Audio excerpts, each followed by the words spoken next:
Carmilla is an 1872 novella by the Irish writer Joseph Sheridan Le Fanu. Sheridan Le Fanu was born in Dublin in 1814. His father was a vicar in the Establishment Church of Ireland. His mother was a writer, and his grandmother had been a playwright. After completing a law degree in 1839, he turned his attention to writing full-time. He'd begun contributing short stories to the Dublin University Magazine a year earlier, including his first ghost story. Ghost and horror stories were what he eventually excelled at, although he also produced historical fiction plus melodramatic novels in a now forgotten genre called sensation. His religious upbringing may have contributed to his fascination with the supernatural, but his wife's crisis of faith, her sudden death in 1858, and the traumatizing death of his sister 17 years earlier were probably also factors.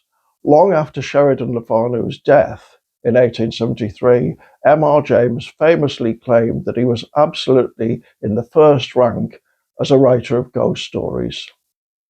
Carmilla is a vampire story. It didn't invent the genre. That was probably John William Polidori's 1819 The Vampire, personally inspired by Lord Byron and written for an informal literary contest between close friends, the same contest that produced Mary Shelley's Frankenstein. However, Sheridan Le Fanu's story does predate Bram Stoker's Dracula by 25 years. In any case, although Carmilla's not the first in the genre, it is innovative.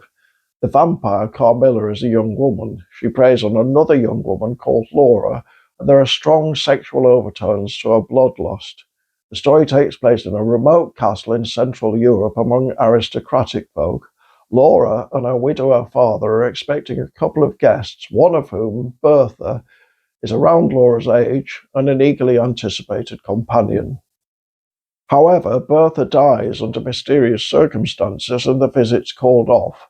The letter in which her father tells of her death is strange.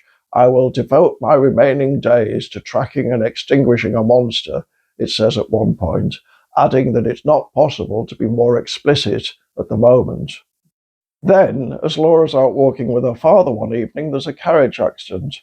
A refined young lady who turns out to be Carmilla is one of the passengers. The other is her mother. The carriage is broken beyond repair, but it's obvious the two travellers are in trouble, and Laura's father offers to look after Carmilla while her mother fulfills her seemingly urgent mission.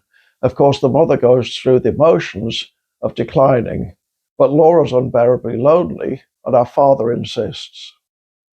Carmilla, of course, turns out to be a charming guest, but an odd one, given to nocturnal wanderings, sleeping during the day, and unwilling to join the family at prayer. Meanwhile, Laura becomes ill and seems to weaken by the day.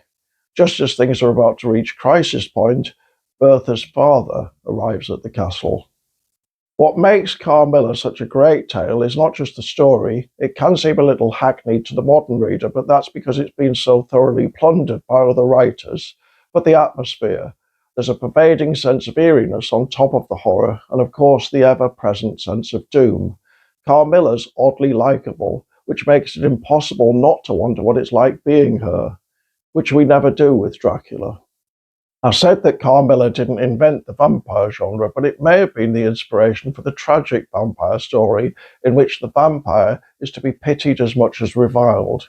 If that's true, then perhaps it's even more original than is usually thought.